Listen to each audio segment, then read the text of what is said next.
ஆதியாகமம் முதல் அதிகாரம் முதல் வசனத்திலே உள்ள ஆதியிலே என்றால் என்ன என்றும் தேவன் என்றால் என்ன என்றும் அப்புறம் சகலத்தையும் என்றால் என்ன என்றும் வானத்தையும் என்றால் என்ன பூமியையும் என்றால் என்ன அப்படின்னு சொல்லி உண்டாக்கினார்னா என்னன்னு சொல்லி இதுக்கு பேரு வேர்ட் ஸ்டடி அப்படிம்பாங்க. ஒவ்வொரு வார்த்தையாக பிரித்து படித்து பொருள் கூறுவது, இதுக்கு பேர் தான் வேர்ட் ஸ்டடி அப்படிங்கிறது. சரி, ஆதியிலே என்றால் நான் அதை ஒரு ரிவைண்ட் நான் செய்கிறேன். ஆதியிலே அப்படின்னா ஆரம்பமே இல்லாத ஆரம்பத்தில் அப்படின்னு அர்த்தம். அப்படின்னா என்ன?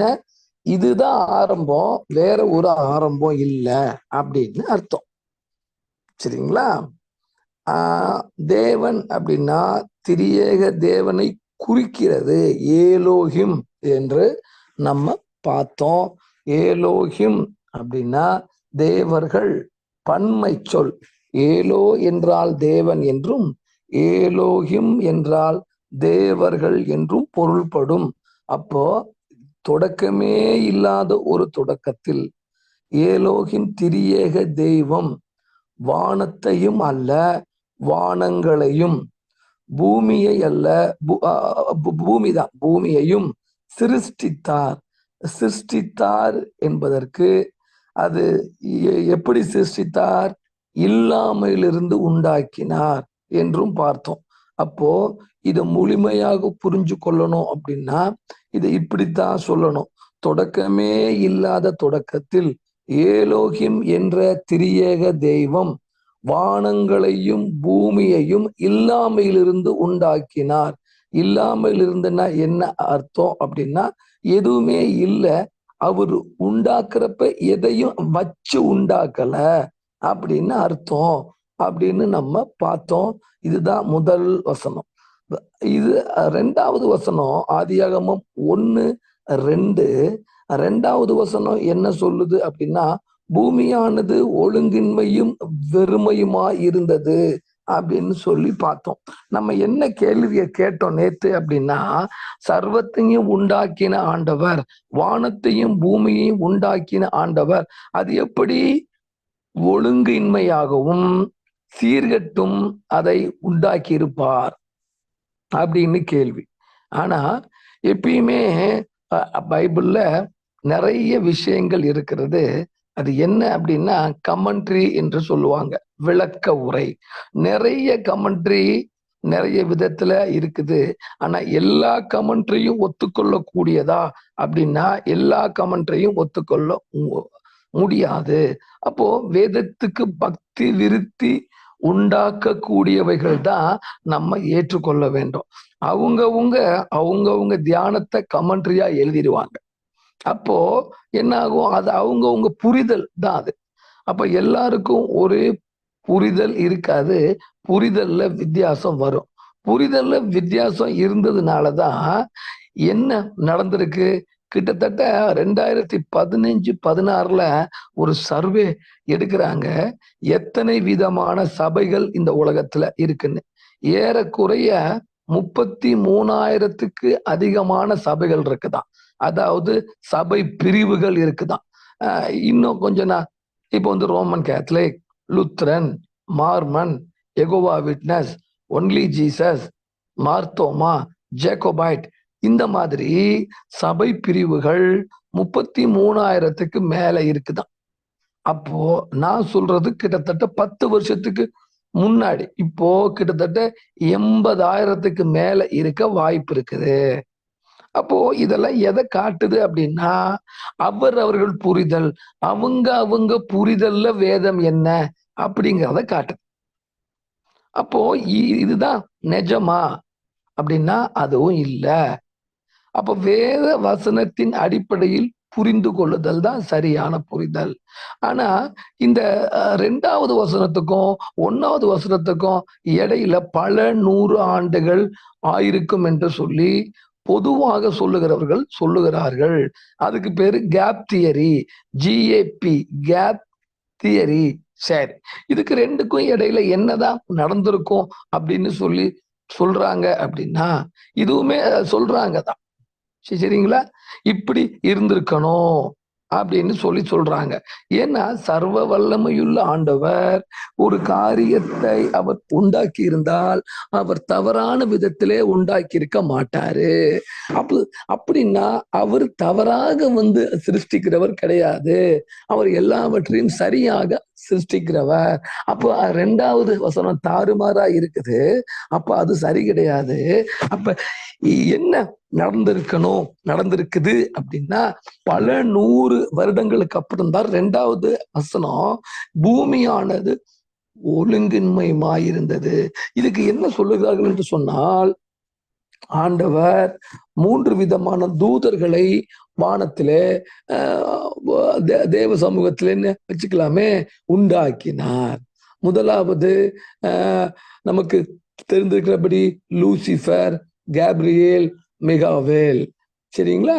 3 பேருக்கும் 3 விதமான வேலைகளை கொடுத்திருந்தார் அப்படின்னு சொல்லி நம்ம பார்க்கிறோம். தூதர்கள் இயல் அப்படின்னு ஒரு சப்ஜெக்ட் இருக்கு. தூதர்கள்னா யாரு? அவங்க தூதர்கள் என்னென்ன மாறி எல்லாம் செய்வாங்க அப்படிங்கிற சப்ஜெக்ட்ஸ் இருக்கு. ஓகேவா? இப்போ இப்ப நம்ம ஆதியாகமம் முதல் அதிகாரத்துல நம்ம நின்றுட்டு இருக்கிறோம்.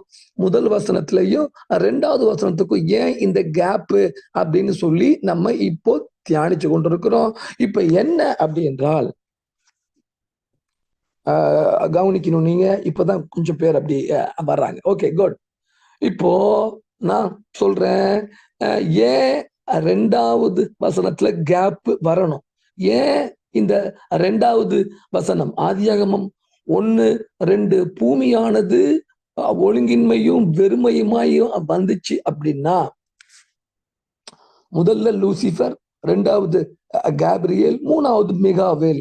லூசிஃபர் என்கிற தூதனுக்கு என்ன வேலை அப்படின்னா, ஆராதனை கூடத்தை வழி நடத்துகிறவன், head of the music department, ஆராதனை காரியங்களை செய்கிறவன்.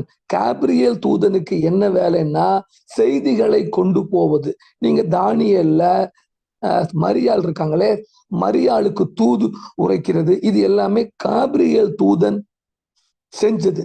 இந்த மிகாவேல் சண்டை டிபார்ட்மெண்ட், அதாவது போர் செய்கிறதான ஒரு டிபார்ட்மெண்ட். அப்ப 3 பேருக்கும் 3 விதமான டிபார்ட்மெண்ட் கொடுத்திருந்தாரு ஆண்டவர். அப்ப முதலிலே உண்டாக்கப்பட்ட தூதன் என்று சொன்னால் அது லூசிஃபரை குறிக்கிறது.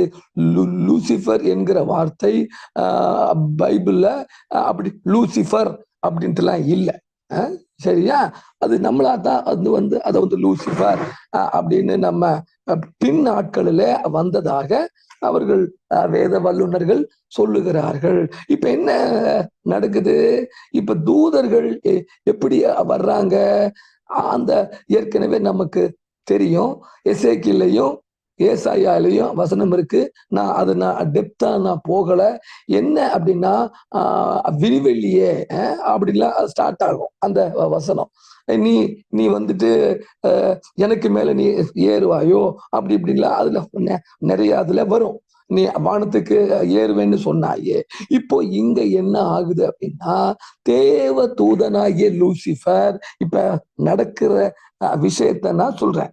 தேவ தூதனாகிய லூசிஃபர் தேவ சமூகத்துல ஆண்டவரை விட அதிகமான மகிமையை அவன் எதிர்பார்த்து நமக்கும் இப்படி இருக்க வேண்டும் என்று சொல்லி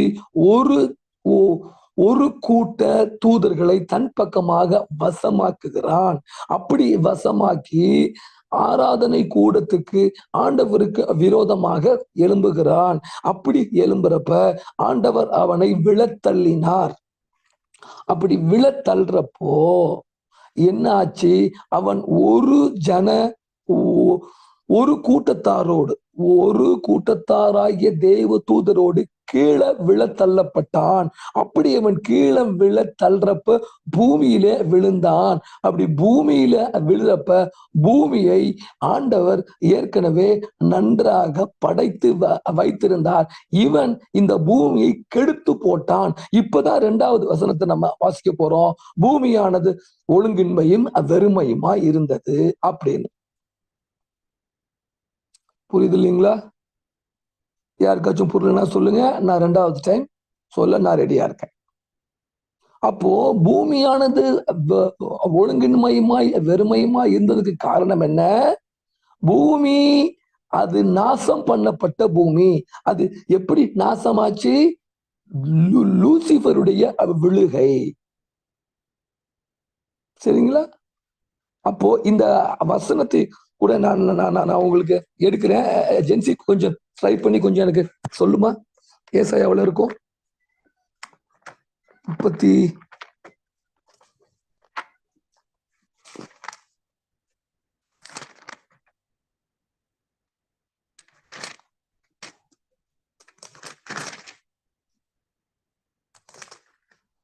எசேக்கியேலையும் இருக்கும்.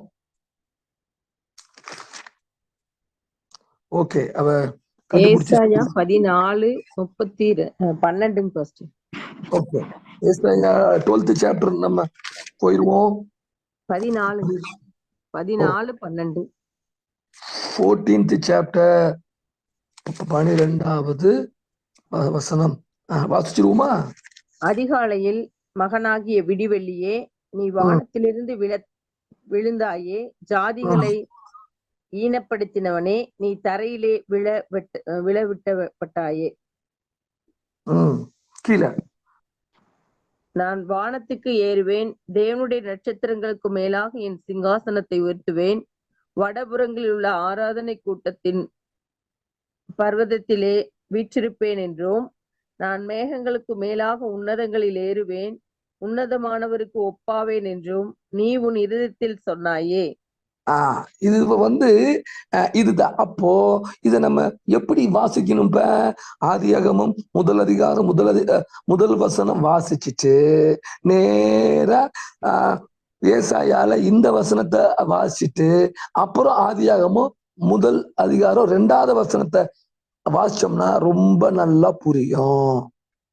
அப்போ நடந்தது என்ன?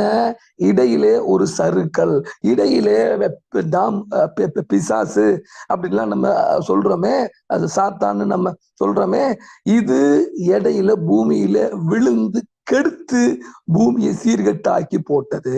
இப்படித்தான் இந்த வேதம் ஸ்டார்ட் ஆகிறது. அப்போ ஒரு வசனத்துக்கும் 2வது வசனத்துக்கும் இடையில மாபெரும் இயர்ஸ், மாபெரும் ஆண்டுகள் உருவானது. இதுக்கு பேரு கேப் தியரி என்று சொல்லுகிறார்கள். சரி, இப்ப மீண்டும் ஆதியாகமத்துக்கு நம்ம வருவோம். அப்புறம் கீழே பாத்தீங்கன்னா, ஏன்னா ஒவ்வொரு வசனத்தையும் இப்படி சொல்றதுக்கு ரொம்ப லேட் ஆயிரும். நான் அப்படியே ஒவ்வொரு சாப்டர்ல உள்ள முக்கியமான விஷயங்களை நான் அப்படி ஹிண்ட் எடுத்துக்கிட்டே சொல்றேன். சரி, 2வது கீழே படைப்பு இருக்கிறது, கிரியேஷன் இருக்கிறது. கிரியேஷனுக்கு இண்டிவிஜுவலா நம்ம ஒரு நாள் கிரியேஷனை நம்ம கிளியரா அதை நான் ஜூம்ல ஒரு போட்டோவோட போட்டு நான் உங்களுக்கு சொல்றேன். எது எப்ப ஸ்டார்ட் ஆச்சு, என்ன ஆச்சு அப்படிங்க. அப்படியே நீங்க வந்தீங்கன்னா இப்போ ஆதியாகமம் முதல் அதிகாரம் 28வது வசனம் தேவன் அவர்களை நோக்கின்னு இருக்கும். ஆனா இந்த இடத்துல ஆதாம் ஏவாளை ஆண்டவர் உண்டாக்கவில்லை.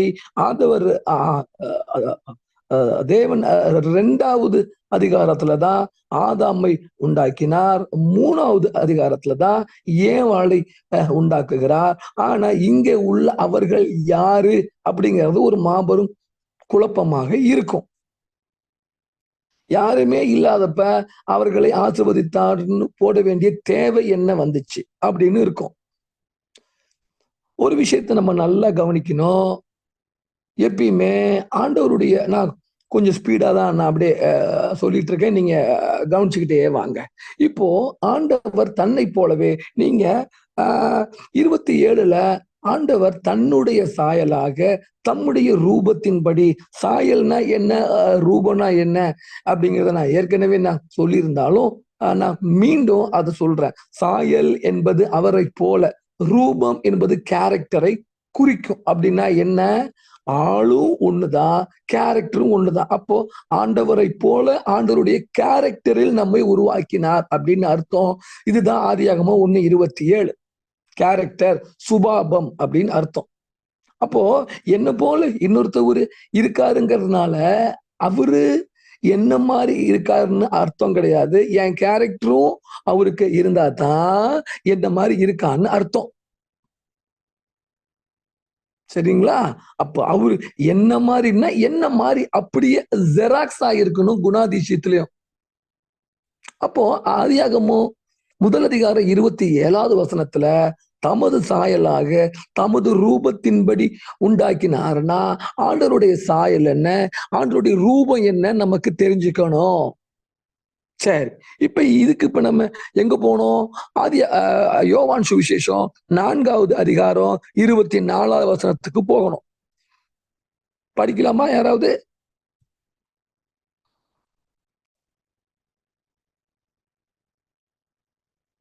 யோவான் 4:24.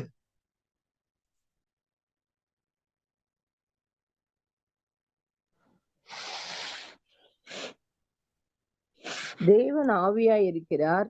போதும் போதும். தேவன் ஆவியா இருக்கிறார். God is spirit. தேவன் ஆவியாக இருக்கிறார். சரி, ஆவியான ஆண்டவர் வார்த்தையாக வந்ததுதான் இயேசு கிறிஸ்து. இதையும் நம்ம வார்த்தை, அவர் வார்த்தையினால் அவர்தான் வார்த்தை, ஆவியான தெய்வம் வார்த்தையானார் அப்படிங்கறதா சத்தியம். சரி, இப்ப அது வேண்டாம். இப்போ நம்ம இந்த யோவான் 4:24 நிப்போம். இப்போ தேவன் ஆவியா இருக்கிறார் என்றால் அவரை போல அவருடைய சாயலிலே நம்மை உண்டாக்கினார் என்றால் அப்போ நம்மையும் ஆவியாத்தான் ஃபர்ஸ்ட்ல உண்டாக்கி இருப்பாரு. நம்ம ஃபர்ஸ்ட்ல ஆவியாத்தான் உண்டாயிருப்போம். அதாவது ஆதாம் சொல்றேன். இப்ப நம்மங்கிறது நான் ஆதாமையும் ஏவாளையும் நான் சொல்றேன். அப்போ ஆவித்தன்மையுள்ள ஆதாம் ஏவாள் முதல் அதிகாரத்துல இருக்கிறார்கள். அவர்களுக்கு இன்னும் உருவம் வரவில்லை. கவனிக்கணும், நல்லா ரொம்ப கிளீனா அப்சர்வ் பண்ணிட்டே வாங்க. அப்போ முதல் அதிகாரம் ஆதியாகமம் 28 சொல்லப்படுகிற அவர்கள் என்பது ஆதாம் ஏவாளை குறிக்கிறது. அவர்கள் ஆதாம் ஏவாள் என்று ஆவித்தன்மையிலே ஆண்டவரை போல இருக்கிறார்கள். ரைட். இப்போ அவர்களை ஆசீர்வதித்து என்ன சொல்றாருன்னா, நீங்கள் பழுகி பெருகி இந்த உலகத்தை நிரப்ப வேண்டும், நீங்கள் அவர்களை ஆண்டு கொள்ள வேண்டும். டொமினியன் வாங்க இங்கிலீஷ்ல, நீங்கள் ஆளுகைக்குள்ளார வர வேண்டும் என்று சொல்லுகிறார். சரி சரி, ஆளுகைக்குள்ளார வரணும். இப்ப பழுகி பெருக வேணும். இது ஆண்டவருடைய வாக்கு தத்தம், இது ஆண்டவருடைய கட்டளை அப்படி என்று நம்ம வச்சுக்கொள்ளலாம். இப்போ ஆவியில தான் ஆதாமும் ஏவாளும் இருக்கிறாங்க. இப்ப 2 ஆவிகள் இணைந்து ஒரு 3வது ஆவியை பெற்றெடுக்க முடியாது. கவனிச்சுக்கிட்டே வாங்க. 2 ஆவிகள் இணைந்து இன்னொரு ஆவியை ஈன்றெடுக்க முடியாது. சரி, இப்ப என்ன செய்யலாம்? ஆண்டவர் தன்னுடைய வாக்கு தத்தத்தை நிறைவேற்ற, வாக்கு தத்தம்னா என்னது? ஆண்டவர் சொல்லுகிற ஒரு கட்டளை நிறைவேறும் என்று சொன்னால் அது வாக்கு தத்தம். சரிங்களா? இப்போ ஆதாம் ஏவாள் மேல் இருந்த வாக்கு தத்துவம் என்னது? நீங்கள் பூமி எல்லாம் ரீப்ளனிஷ், நீங்கள் பூமி எல்லாம் நிரப்பணும் அப்படின்றாரு. அப்போ இப்பதான் அவங்களுக்கு சரீரம் தேவைப்படுகிறது. ஆமா. அப்ப ஆதாம் ஏவாள் முதல் அதிகாரத்துல தனித்தனியா இருந்தாங்களா? இல்ல. ஆதாமுக்குள் ஏவாள் இருந்தான். ஆவிக்குள் ஆவி, அப்படி அப்படி அப்படி க்ளோஸ் டுகெதர், நிட்டட் டுகெதர், ஒன்னோட ஒண்ணு கலந்து இருக்குது. என்ன சொல்றது? தேவன் அவர்களை ஆவியிலே பார்த்தா 2 பேரும் ஒன்னா இருக்கிறாங்க. சரி, இப்போ இவரு சொன்னது நிறைவேறணும். இப்பதான் 2வது அதிகாரம் 7வது நம்ம வாசிக்க போறோம். ஆதியாகமம் 2:7.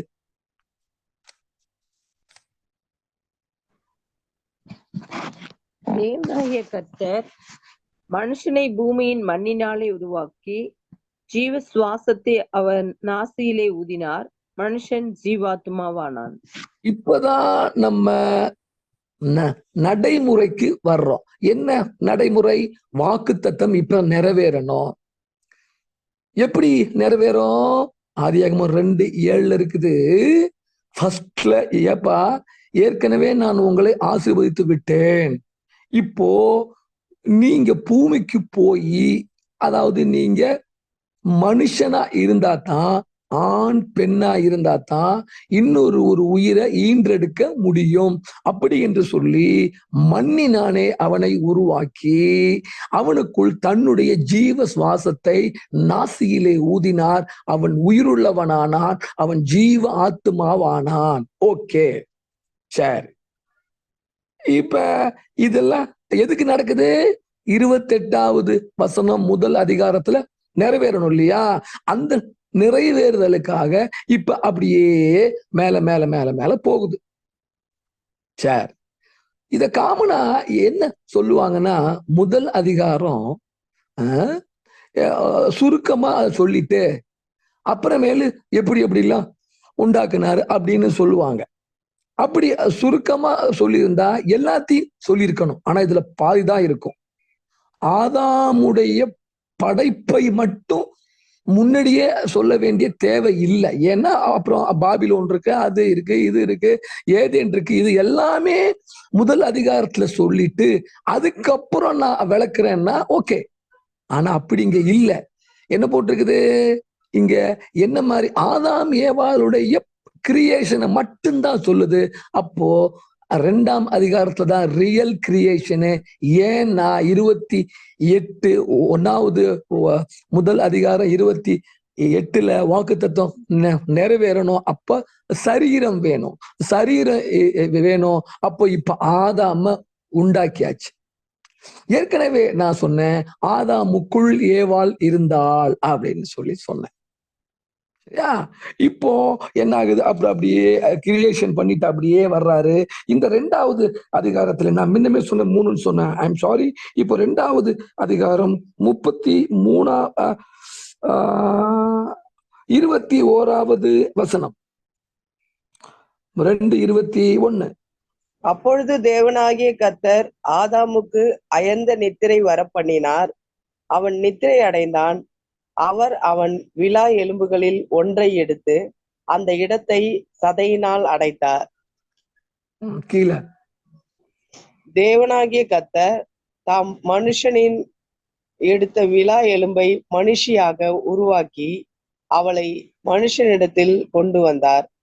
இங்க பாருங்க, இப்போ முதல் அதிகாரத்திலே காணப்பட்ட ஏவாள் அவனுக்குள் இருந்தாள் என்பதை காமிக்கணுங்கிறதுக்காக அவனுக்குள் இருக்கக்கூடிய விழா எலும்பை எடுத்தா.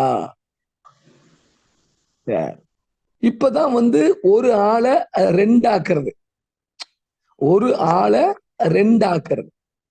புரியுதா உங்களுக்கு? இப்போ ஆதாமுக்குள் இருந்து ஏவாளை பிரித்தெடுக்கிறா. அப்போ ஆளு ஒண்ணுதான், ஆனா நபர்கள் மட்டும் அது இப்ப 2 ஆகுறாங்க. அப்ப ஆணுனாலும் பெண்ணுனாலும் ஒண்ணுதான். அதில் இருந்து ஆண்டவர் பிரித்தாரு 2 பேரை, ஒரு ஆண் ஒரு பெண்.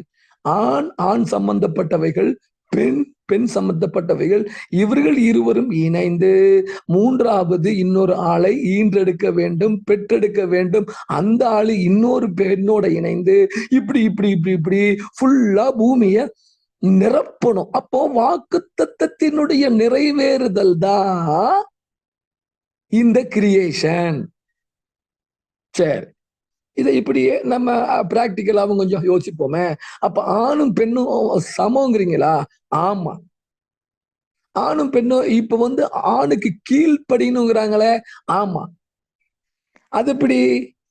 சரி, இதை நம்ம இன்னும் விளங்கிக்கணும்னா 3வது அதிகாரத்துக்கு போகணும். இப்ப நான் 2லயே நான் இப்ப நின்றுட்டு இருக்கிறேன். சரி, இப்போ விழா எலும்பு இஸ் எ பார்ட்னர் அப்படின்னு சொல்றாங்க. ஆவியானவர் எப்படி நம்முடைய துணையாளரோ அது போல மனைவியும் துணையாளர், ஹெல்ப்மெட் அப்படிங்கிறாங்க. ஹெல்ப்மெட்னா என்ன?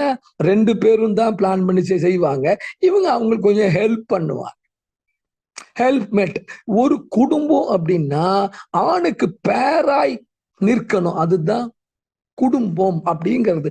இதுதான் கிரியேஷன்ல ஆண்டவர் என் காலில் உள்ள நல்லி எலும்பு, மூட்டெலும்பு எடுத்து உண்டாக்கி இருக்கலாம். ஏன் விரல்லையும் தான் எலும்பு இருக்கு, விரல் இல்ல இல்ல இல்ல இல்ல, அவள் இணையானவள் அப்படிங்கிறதுனாலதான், அவள் இணையான, அதாவது இணை அப்படிங்கிறதுனாலதான் விழாலிருந்து எடுத்தாரு.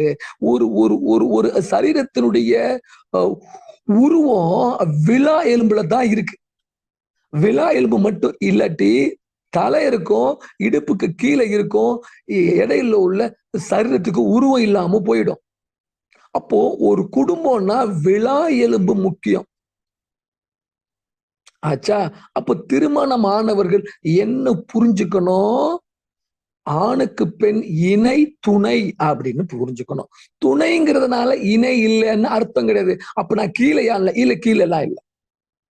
ஹெல்ப்மெட், கூட கூட கோ ஒர்க்கர் இன் கிரைஸ்ட்ங்கிறாங்க இல்லையா, அந்த மாதிரி உடன் வேலையாள், உடன் பங்காளிங்கிறாங்க இல்லையா, அப்படித்தான் நம்ம ஒரு ஆண் பெண்ணையோ ஒரு பெண் ஆணையோ பார்க்கணும். ஃபர்ஸ்ட்ல ஆண் தான் ரொம்ப ரொம்ப இந்த விஷயத்துல கவனமா பார்க்கணும். இவ என்னுடைய துணை, ஆனா கீழானவள் இல்ல, ஆனா என்னுடைய இணை அப்படின்னு பார்க்கணும்.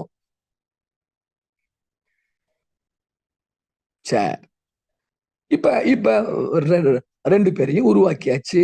இப்போ 2 பேரும் இணைந்து ஆதாம் ஏவாள், அதுக்கப்புறம் காயின் ஆபேல், இப்படி இப்படி இப்படி இப்படியே வரும். சரி, இப்போ இதுக்கப்புறம் ஆண்டவர் செய்ய போற விஷயத்தை நீங்க நல்லா கூர்ந்து பார்க்கணும். ஒண்ணு காயின்ங்கிற ஒரு சந்ததி வருது, இன்னொன்னு ஆபேல்ங்கிற சந்ததி வருது. இவங்க நடந்ததெல்லாம் உங்களுக்கு தெரியும். அவன் அந்த ஜீவ விருட்சத்தை சாப்பிட்டான், போனான். அவங்க 2 பேரையும் வெளியே அனுப்பிச்சு விட்டாங்க. அவங்க 2 பேரும் வெளியே வந்தாங்க. அப்புறம் காயின் வந்தான், ஆபேல் வந்தான், இப்படிலாம் நமக்கு தெரியும். இப்போ 2 சந்ததி டிஃப்ரெண்ட் கேரக்டர்ஸ்ல உருவாகிறது உங்களுக்கு தெரியும். ஒண்ணு ரிபல், எப்படி சொல்றது, அத ஒரு ஒரு ஒரு ஒரு ஒரு முரட்டாட்டம் உள்ள சந்ததி காயின் அப்படியே வரும். இன்னொன்னு ஆபேல் சாந்த குணம் உள்ள ஒரு அமைதியான ஒரு கேரக்டர், அத நம்ம ஒரு கேரக்டர்னு வச்சுக்கலாமே. அந்த இதுதான்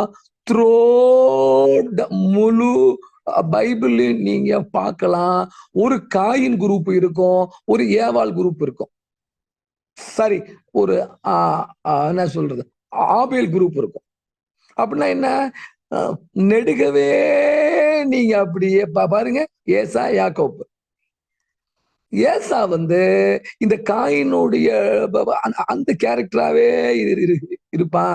யாக்கோபு ஆபேல் மாதிரியே இருப்பான். நீங்க எந்த குடும்பத்துல வேணாலும் நீங்க பார்த்தீங்க அப்படின்னா ஒரு காயினுடைய குரூப் இருக்கும், ஒரு அந்த கேரக்டர் இருக்கும், ஒரு ஆபேலுடைய கேரக்டர் இருக்கும். இது எங்க ஸ்டார்ட் ஆனது? முதல் பேரண்ட் ஆகிய அங்கேயே ஸ்டார்ட் ஆகுது. முதல் பிள்ளைகளே அப்படித்தான் உருவாகுதுங்க. ஆச்சா, இப்படி அப்படியே போயிட்டே இருக்குது.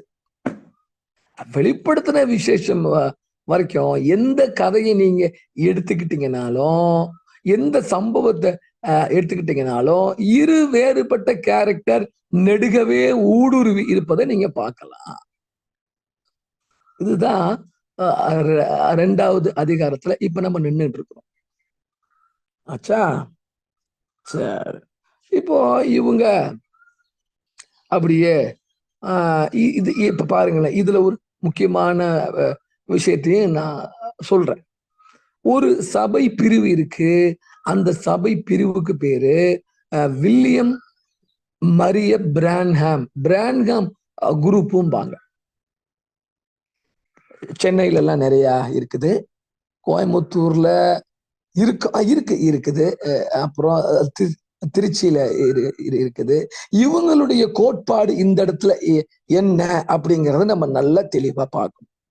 ஏன்னா எந்த விஷயத்த ஒருவர் முன்னெடுத்துக்கிட்டு வர்றாங்க அதை வச்சுதான் நம்ம அவங்கள்ட்ட பேசணும். சே, இதுல உள்ள இன்னொரு ஒரு ஒரு ஒரு தவறான புரிதலையும் நான் சொல்றேன். இப்போ இந்த காயின் வந்து பொல்லாங்கினால் பிறந்த காயின் அப்படின்னு நம்ம பைபிள்ல வருது தானே.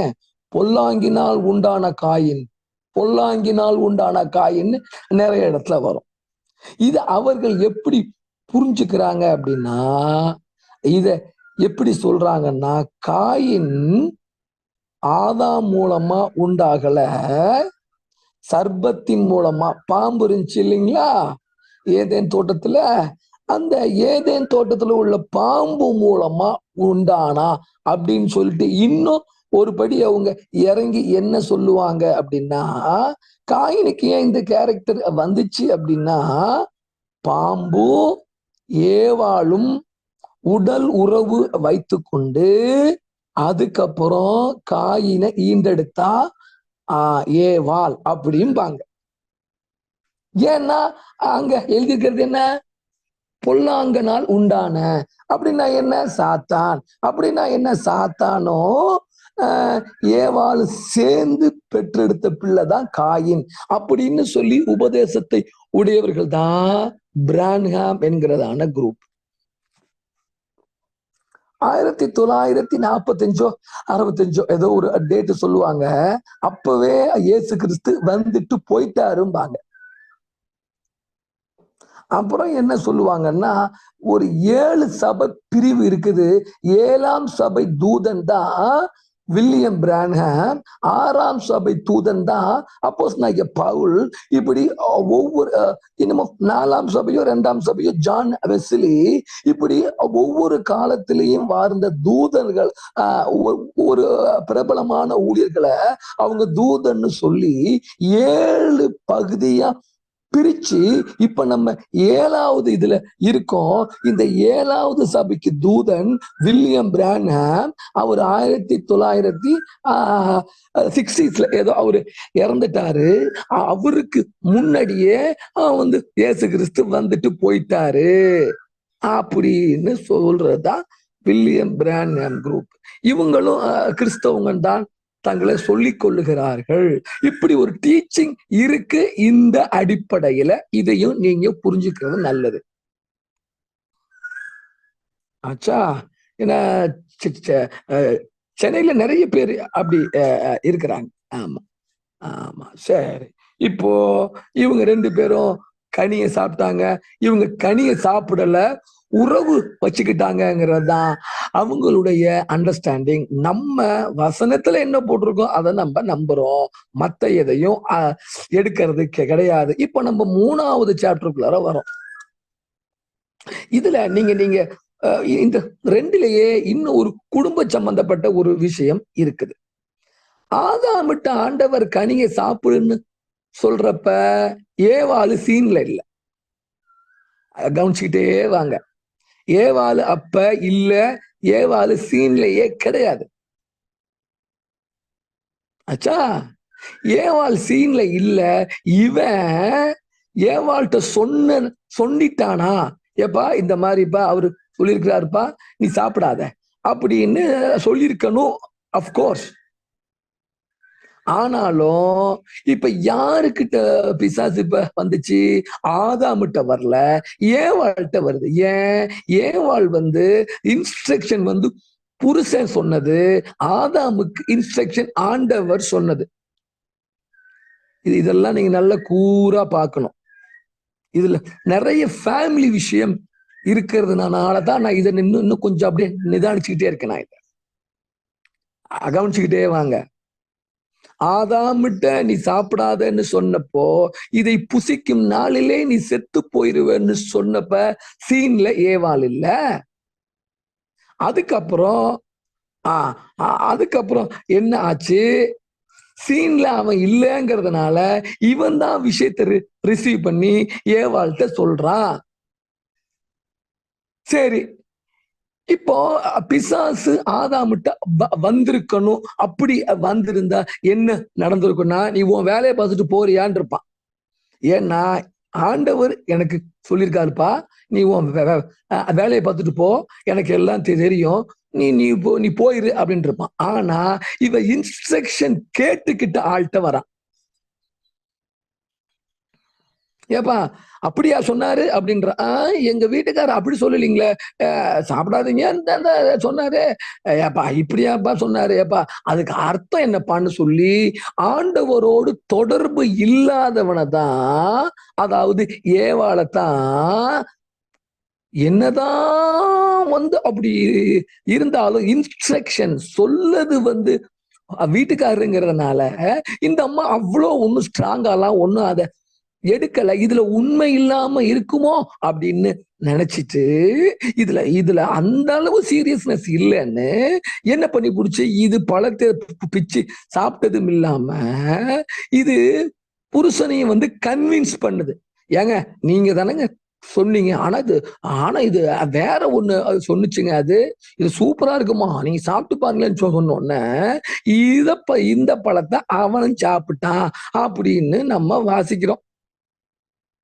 ஆதாம் கீழ்ப்படியாமல் போனான், ஏதாம் வஞ்சிக்கப்பட்டாள் அப்படிங்கிறது தான் 2வது அதிகாரம் சொல்லுகிறதான இம்பார்ட்டன்டான சத்தியம். சரி, யாரு வஞ்சனைக்குள்ள போவா, யாரு கீழ்ப்படியாம போவா அப்படின்னா, ஆண்டவருடைய வார்த்தைகளோடு தொடர்பு உள்ளவன் ஒரு சில சமயங்களில் கீழ்ப்படியாமல் போக வாய்ப்பு இருக்குது.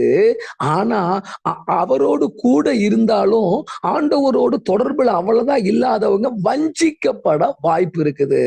கீழ்ப்படியாமை வேற, வஞ்சனை வேற. வஞ்சனைனா என்னன்னா, என்ன நடக்குதுன்னு தெரியாமையே கடைசி வரைக்கும் இருந்துட்டு ஐயோ அப்படிங்கிறது, அதுக்கு பேரு வஞ்சனை. கீழ்ப்படியாம என்னன்னா, தெரியும் இந்த மாதிரி செய்யக்கூடாதுன்னு தெரியும், ஆனா தெரிஞ்சுக்கிட்டும் அதை செஞ்சா அதுக்கு பேரு கீழ்ப்படியாம, தெரியாமையே போய் குழிக்குள்ள உளுந்தா வஞ்சனை.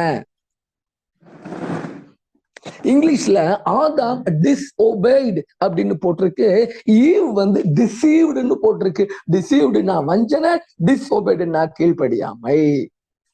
சரி, இதுல என்னங்க குடும்ப விஷயம் இருக்குது அப்படின்னு நம்ம கேட்டோம் அப்படின்னா, தேவ தொடர்பு இல்லாத ஆளைத்தான் குடும்பத்துல பிசாசு டச் பண்ணும் அப்படிங்கிறத நம்ம தெரிந்திருக்க கடவுது. இன்னும் நான் கொஞ்சம் இறங்கி சொல்றேன். இப்ப நீங்க இருக்கீங்க, உங்க வீட்டுக்காரர் இருக்கிறாரு, வீட்டுக்காரரு நல்லா ஜெபிக்கிறவரு, போறவரு, வர்றவரு. இப்ப இந்த குடும்பத்தை கெடுக்கிற ஆலோசனை வீட்டுக்கார்ட்டேந்து வராது, சம்பந்தப்பட்ட அந்த மனைவிட்டேந்தா வரும். ஏன்னா அவன் தான் சற்றே தூரத்துல இருந்தான்னா அப்படி வரும்.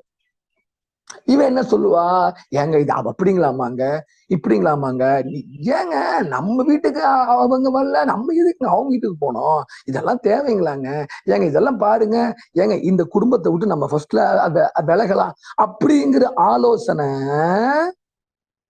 தேவனோடு இணைந்திருக்கிறவங்கள்ட்ட வராது, இணைந்திருக்கிறவங்களோடு கூட இருக்காங்க பாத்தீங்களா, அவங்களிடத்துல இருந்து வரும். இதுதான் ஆதாம் ஏவாளுக்கு வந்துச்சு. இப்ப என்னாச்சு, இந்த ஆலோசனைகளை இப்ப தேவனோடு இருக்கிறவர்கள் அலசி ஆராய்ஞ்சு பார்க்கணும். நான் குடும்பத்தை குறித்து பேசி கொண்டிருக்கிறேன். ஒரு ஆலோசனை வந்துச்சுன்னா, இப்ப நான் இதை இப்படியும் சொல்றேனே, ஒரு மனைவி நல்ல ஜபத்துல இருப்பா, தேவனோட இருப்பா. இப்ப தவறான ஆலோசனைகள் எங்கிருந்து வரப்போகுது, கணவன்கிட்ட வரப்போகுதுங்கிறத நீங்க புரிஞ்சுக்கணும். ஒரு ஆலோசனை வந்தா 2 பேருமே அதை அலசி ஆராய்ஞ்சு இம்ப்ளிமெண்ட் பண்ண தெரிகிறவங்களா இருந்தா இன்னைக்கு இருக்கக்கூடியதான இந்த டைவர்ஸ், இந்த காரியங்கள், போக்குவரத்து எதுவுமே வராது. அப்போ இது எங்க ஸ்டார்ட் ஆகுது, ஆதாம் ஏவாள் ஃபேமிலி தான் முதல் ஃபேமிலி, அங்கேயே ஒரு சிக்கலை உருவாக்கிட்டாங்க. அப்போ நீங்கள் வஞ்சிக்கப்பட போகிறீர்களா, இல்ல கீழ்ப்படியாமல் இருக்க போகிறீர்களா அப்படிங்கிறத நம்ம தான் முடிவு பண்ண போறோம். யாரு பேச்சை யாரு கேட்க போறோங்கிறது தான் குடும்பத்துல உள்ள குழப்பம். இப்ப நீ சொல்லி நான் கேட்கறதா, இல்ல நான் சொல்லி நீ கேட்கறதா? சரி, இதை இப்ப சரிங்க, இப்ப இது யாரு சொல்லி யாரு கேட்கறதுன்னு எப்படி நம்ம புரிஞ்சுக்கணும்? அதுக்கு நான் ஒரு எக்ஸாம்பிள் நான் சொல்றேனே. இப்ப ஒரு விஷயம் இருக்குது. இப்ப அத மனைவி சொல்றாங்க, ஏப்பா இப்படி செய்யலாம்ப்பா என்னன்னு சொல்லி. ஆஸ் அ கணவனாக நம்ம என்ன செய்யணும் அப்படின்னா, இதன் மூலமாய் தேவ பக்தியும் சமாதானமும் நமக்கு இருக்குமான்னு ஃபர்ஸ்ட்ல பாத்துக்கணும். ரெண்டாவது விஷயம், இது தேவனுடைய வார்த்தையோடு ஒத்து போகுதா அப்படிங்கிறதையும் பார்த்துக்கணும். இது ரெண்டுமே இல்லாட்டி அதை இமீடியட்டா ரிஜெக்ட் பண்ணவும் தெரியணும். ஆமா, இவ சொல்றதை கேட்காட்டி வாழும்பா, இவளோட எல்லாம் எப்படி இருக்கிறது, சரி நீ சொல்ற மாதிரி செஞ்சு தொலைகிறோம்போ, அப்படி கிடையாது. ஏப்பா நீ சொல்றது பக்தி விருத்திக்கு ஏதுவாகவும் இல்ல, சமாதானத்துக்கு ஏதுவாகவும் இல்ல, சோ ஆண்டவருடைய வார்த்தைக்கும் ஏதுவானதாக இல்ல. இது நல்லவாப்பா, இது இருக்கும், இத வேண்டாமேப்பா அப்படின்னு சொல்ல தெரியணும். ஆனா நம்மாளு அப்படி சொல்ல மாட்டான். இல்லாட்டி நம்ம வீட்டம்மா அப்படின்னு சொல்லாது. நான் ஆண் பெண் 2 பேரும் தான் சொல்றேன். அப்ப என்ன ஆகும், வஞ்சனை யார்கிட்ட இருந்தாவது ஸ்டார்ட் ஆகி இன்னொருத்தவங்கள போய் அவங்கள கீழ்ப்படியாமையில தள்ளும். இப்ப என்ன ஆகும், முழு குடும்பமும் நடு ரோட்டுக்கு வர அதிக வாய்ப்பு இருக்குது. அதுதான் இப்ப எல்லாருடைய லைஃப்லயும் ஆவிக்குரியவங்கன்னு தான் சொல்லுவாங்க. ஆனா ஒரு பேரு ஆவிக்குரியவங்க மாறி இருந்துட்டாங்கன்னா அந்த குடும்பத்துலதான் பிரச்சனைகளும் போராட்டங்களும் ஸ்டார்ட் பண்ணும். உடனே நம்ம கணவனா இருந்தா மனைவியையும், மனைவியா இருந்தா கணவனையும் ஒரு மாதிரி பார்க்க வேண்டிய தேவையில்லை. இப்ப இது சொல்லி கொடுக்கறதுடைய நோக்கம் என்ன, 2 பேரும் தேவ சமூகத்துல உட்கார்ந்து கதறி 2 பேரும் ஆண்டவரோடு உறவுல இருந்தா 3வது ஆள் உள்ள வர வாய்ப்பு இல்ல. ஆமா, இதுதான் இதுக்குண்டான விஷயம். 2 பேரும் ஜெபிக்கிறோமா, இல்ல நீ ஜெபிச்சுக்க, நான் நேரம் கிடைக்கிறப்ப, இந்த வேலை ஆகாது. அப்புறம் எதுக்கு குடும்பம், தேவையில்லையே. பெட்ல தூங்குறப்பதான் 2 பேரும்னா அப்புறம் மத்ததுக்கெல்லாம் 2 பேரும் இல்லையா? இது என்ன நியாயம் இல்லையே. நான் என்ன சொல்றேன், எல்லா விஷயத்திலயும் 2 பேரும் தான். ஆனா அந்த 2 பேரும் ஒண்ணுதான். அதான் அப்போஸ்தலர்கள்ல சொல்றாங்க, திருமணத்துல கூட நம்ம அது சொல்றோம் தானே, அவர்கள் இருவரும் இனி ஒன்றா இருப்பார்கள். அப்படின்னா என்ன அர்த்தம், ஆளுதாங்க 2, ஆனா ஷேப் வந்து ஒண்ணுதான், ஆளுதான் 2, சும்மா ஒரு எண்ணிக்கைக்கு 2. ஆனா தேவ சமூகத்துல இருந்து பார்த்தா ஒண்ணுதான்றாங்க. அவர்கள் ஒருவரா இருக்கணும் அப்படிங்கறதுதான் தேவனுடைய வாக்கு, வசனம், சத்தியம். அப்போ 2வது வசனத்துல ஐ மீன் அதிகாரத்துல நம்ம விளங்கி கொள்ள வேண்டியது என்ன, வஞ்சனைனா என்ன, கீழ்ப்படியாமைன்னா என்ன.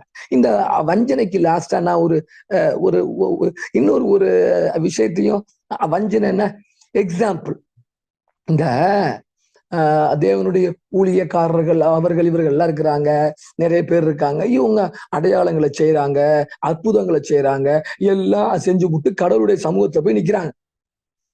ஆண்டவரோட சொல்றாரு, அக்கிரம செய்கைக்காரர்களே என்னை விட்டு அகன்று போங்கள்னார்.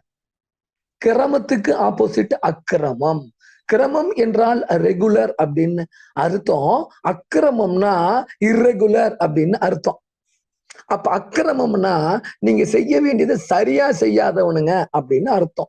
அக்கிரம செய்கைக்காரர்களை என்னை விட்டு அகன்று போங்கன்னு சொன்ன உடனே நம்ம ஆளுவெல்லாம் என்ன சொல்றான்னா, ஆண்டவரே உம்முடைய நாமத்தினாலே நாங்கள் பிசாசுகளை விரட்டினோம், உம்முடைய நாமத்தினாலே நாங்க அதை பண்ணோம், இதை பண்ணோம், அதை பண்ணோம், எல்லாம் பண்ணணும் அப்படின்னு சொன்ன உடனே ஆண்டவர் சொல்றாரு, என்ன உங்களே எனக்கு தெரியாதுன்றார். என்ன ஆண்டவரே இப்படி பொசுக்குன்னு சொல்லிவிட்டீங்க, இவ்வளவு தூரம் நாங்க செஞ்சதெல்லாம் உங்க நாமத்துல தானே செஞ்சோம், இப்ப நீங்க தெரியாதுங்கிறீங்களே.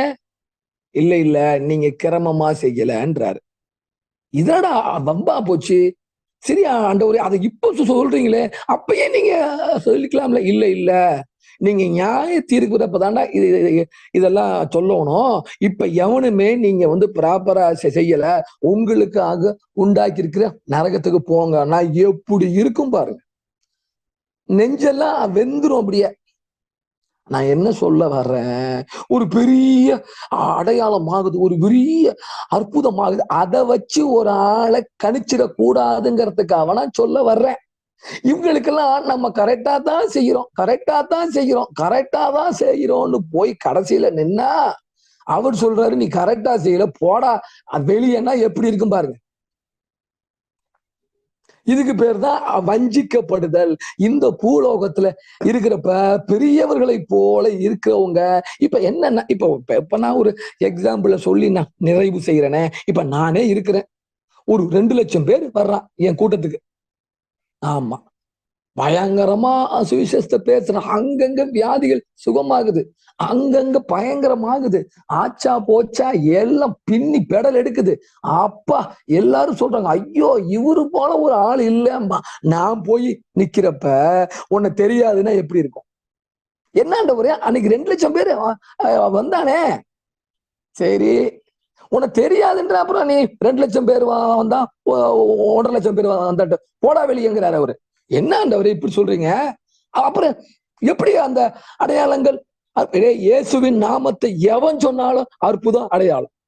நீ சொன்னான்னு மட்டும்தான் இல்ல, நீ நல்லா வாழ்ந்துட்டு சொன்னியா அதுதான் வரும். அதாவது அவன் அவனுடைய கனிகளாலே அவனுடைய செயல்களாலே அவனை அறிஞ்சு கொள்ளுங்கன்னு தான் போட்டிருக்கு. ஆனா இன்றைய உலகத்துல நம்ம எதை பார்க்கிறோம்? கூட்டம் கூடுதா எல்லாரும் கீழே உழுவுறாங்களா?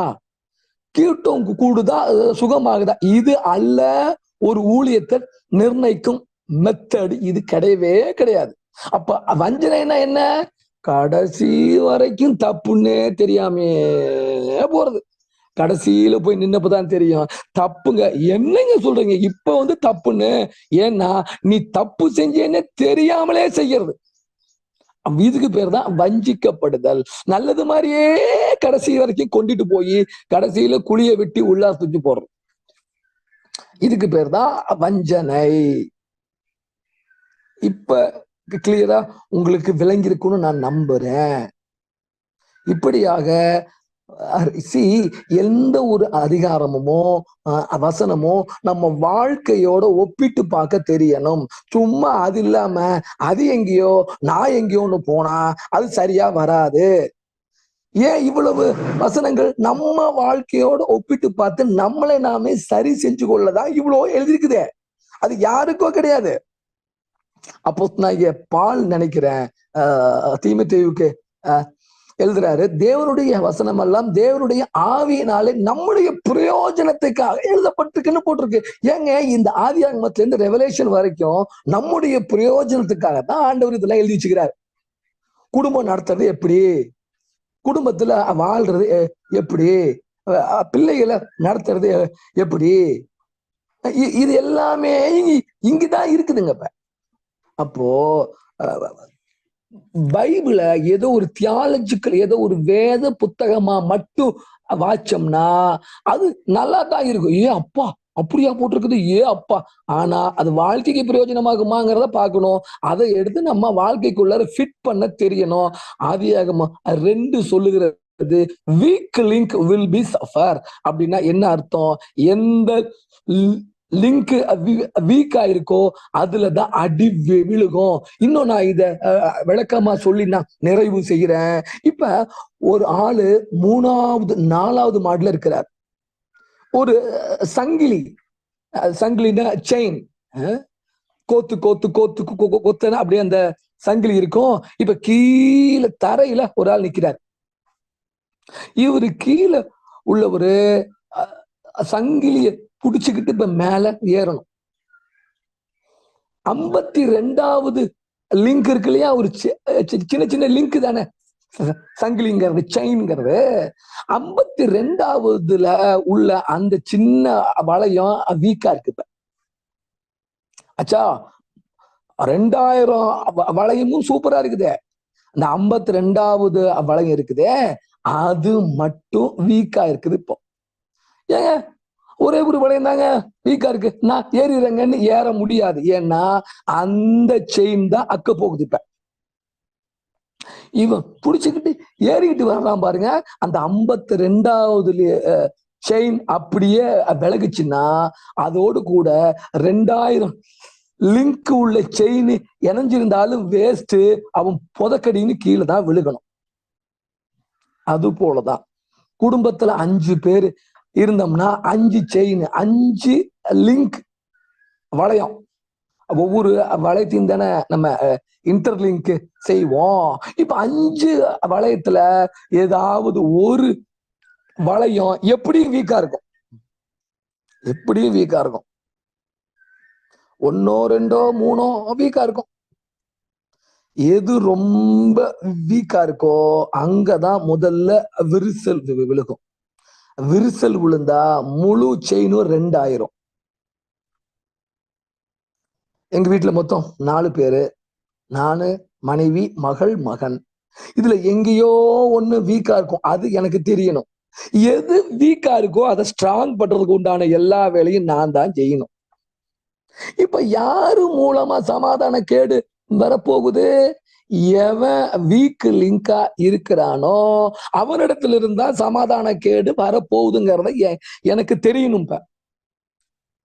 அப்போ எல்லா லிங்கும் ஸ்ட்ராங்கா இருந்தா வீட்டுக்குள்ளார அவ்வளவு சாமானியமா சமாதான கேடு வராது. இப்போ இன்னைக்கு நீங்க என்ன சொல்லி நம்ம ஜெபிக்க போறோம்னா, எங்க வீட்டுல உள்ள வீக் லிங்க் யாரு?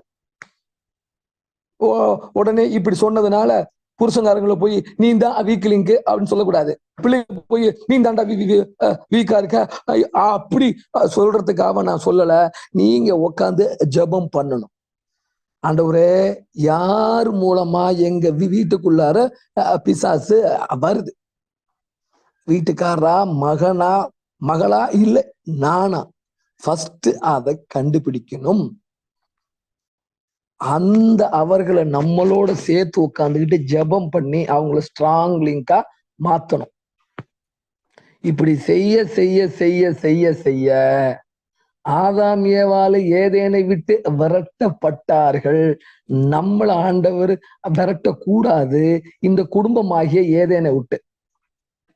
அதுக்கு ஒரே வழி, ஃபர்ஸ்ட்ல நாங்க என்ன செய்யறோம்னா, நான் அப்படியே எல்லாமே கரெக்டா செய்யறேங்கிறதுக்காக நான் சொல்ல வரல, சும்மா ஒரு எக்ஸாம்பிளுக்காக சொல்ல வரேன். நான் வழக்கமா நான் 5 o'clock நான் வரணும்னா நான் 4:15 நான் எழுந்திருக்கணும், நான் ஜெபிக்கணும், நான் ரெடி ஆகணும். கிளாஸ் இல்லாத நேரத்துல 2:30 3 மணிக்கு எல்லாம் நம்ம எழுந்திரிச்சதெல்லாம் உண்டு. அப்ப தேவனோடு நேரம் செலவிட்டு ஒரு 4:30 மனைவிய எழுப்பணும், மனைவியோட ஜெபிக்கணும். மணி ஒரு 6 ஆயிடும்.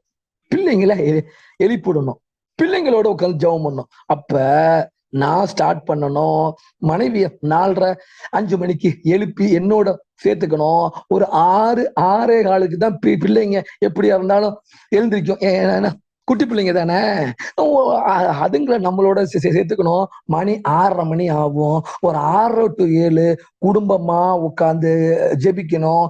இப்படி செய்ய செய்ய செய்ய என்ன ஆகும்னா, எவ்வளவு வீக் லிங்கா இருந்தாலும் நாடளை விட அது ஸ்ட்ராங் லிங்கா மாறும்.